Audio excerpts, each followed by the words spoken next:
Y seguimos en EBTV, en este espacio, elgocho.com, y una noticia que a mí me pareció bien interesante de tocar al día de hoy es que los diferentes instituciones que se encargan de hacerle seguimiento al problema de los presos militares, políticos y civiles presos por pensar distinto, se indica que al día de hoy quedan 503 presos. De esos, dice las cifras, que hay 452 hombres, 51 mujeres, de esos hay 315 civiles, 188 militares, de esos hay 502 adultos y dice que hay un menor, pero hay que indicar que esto es inaudito. Sobre todo porque la instrucción que le dio el señor Trump a la Chihuahua de la Casa Blanca, desde el mismo día que levantaron a la rata de Maduro, es que tenían que liberar todos los presos políticos. Y han ido soltando a cuentagotas, y cada vez que van soltando nuevos presos, hay algunos que los meten presos, es decir, que pareciera una puerta giratoria.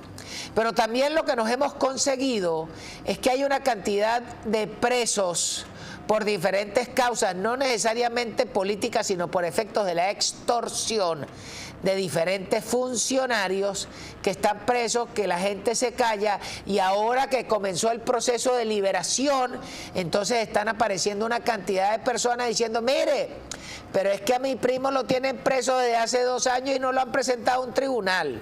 O, como decía en el programa de nuestra compañera de La Grieta, doña Aleja, y el doctor Graterol, que el mismo bicho el cantante chimbo ese de música urbana, el Potro, ese bicho tiene más de 100 individuos presos, porque resulta que el tipo se ha encargado de extorsionar a toda la industria del juego de envite y azar, remate caballo, venta lotería y todo ese tipo de personas que puedan ser legales o ilegales, cóbreles su respectivo impuesto, pero resulta que los extorsionan y el que no le presta atención al tipo lo meten preso y botan la llave. ¿Qué va a hacer la fiscalía del señor Héctor Lavoe, este bicho que tienen ahora de interino? ¿Qué va a pasar con ese poco de fiscales que se prestaron para presentar a toda esta cantidad de gente presa? Entonces no son solo los militares y los civiles presos por razones políticas, sino que hay una cantidad de personas por extorsión de funcionarios que están presos, pero que tampoco tienen que estar presos, y todas esas personas requieren justicia. El otro punto que considero pertinente tocar el día de hoy es que el señor Ryan Lance, allá en la CERAWeek en Houston, manifiesta que en Venezuela tiene que revisarse la legislación fiscal con respecto a la explotación minera, porque sacar petróleo en el fondo es una industria de extracción, por lo tanto es algo minero también. ¿Y qué dice el señor Ryan Lance? Que en Venezuela actualmente, como está establecido todo el juego fiscal, no es atractivo para invertir en Venezuela.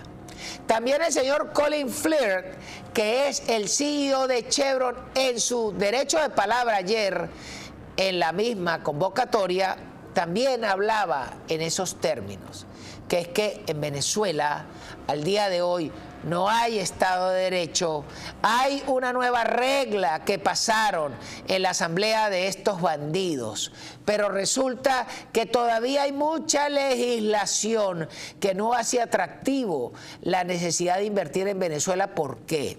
Muy sencillo. Hoy es el señor Donald Trump, el presidente, y por supuesto que con el Pentágono y con el señor Marco Rubio y todo el gabinete, a estos sarnosos chavistas le tienen metido una pistola en el hueco de la nariz y no se pueden mover. Pero ¿qué pasa si a la vuelta del próximo periodo, Dios no lo quiera, aparece un sujeto como Mandani, como Gavin Newsom o como el mismísimo Hakeem Jeffries o como Ocasio-Cortez? Y vienen estos bichos y le dan otra vez por el ancho de la ruana la calle a los chavistas. Y los chavistas van a querer hacer lo que les dé la gana y van a querer revertir los contratos o las condiciones que hay hoy en día y van a volver eso una tortilla. Y como las corporaciones petroleras cuando hacen sus cálculos, las hacen por lo menos a 20, 25 años, no se van a echar ese cacho de agua. Pues muy sencillo, porque es que ya les pasó. Ya les pasó con la apertura que planteó Caldera y en el año 2007 el Sambo de Sabaneta los confiscó. Ya les pasó con el acuerdo comercial que había firmado Venezuela, que se había cuadrado el Rockefeller con Gómez, y después López Contreras firma el tratado comercial, Caldera lo denuncia en Caldera 1 y viene Pérez y destruye toda la inversión con el cuento de la estatización de la industria petrolera y mire dónde estamos. Entonces las corporaciones petroleras americanas, que son de larga historia, se recuerdan los eventos históricos y no van a aceptar pasar por la misma. Y es por eso que hoy hay un intento de apertura, se pasó ese texto de lo que se llama la nueva ley petrolera, pero no es suficiente. Y por eso es que hoy el señor de ConocoPhillips y ayer el señor de Chevron manifiestan de que aún Venezuela no es el jamón que está ofreciendo el presidente Trump, porque por supuesto que su deseo está claro, pero hay que seguir perfilando el Estado de Derecho venezolano, porque así como está escrito, no es de fiar. Y si no es de fiar para las corporaciones americanas que tienen la cobertura del Pentágono, ¿qué va a hacer para las corporaciones venezolanas que desean invertir en el negocio petrolero en Venezuela? No tienes. Y no solo en el negocio petrolero, en los negocios de mina. Y cuando digo negocios de mina, no es ni siquiera el oro, sino que hay canteras de piedra caliza, de feldespatos, hay canteras de coltan, habrán canteras de oro, habrán canteras de bauxita y de piedra picada, de arena lavada. Pero todo eso en el fondo es extracción y va a tener el mismo tratamiento. Y por eso es que es tan importante lo que decía la señora Machado hoy, que es que hay que dar seguridad y hay que revisar la legislación, sobre todo en materia de minas, en materia petrolera, y ese es el gran requerimiento que tiene Venezuela para poder tener un futuro y que podamos conseguir quien invierta en nuestro país. Agradecemos sus comentarios y vamos a un corte comercial. Ya viene nuestro invitado, el doctor José Vicente Carrasquero. Ya seguimos con elgocho.com.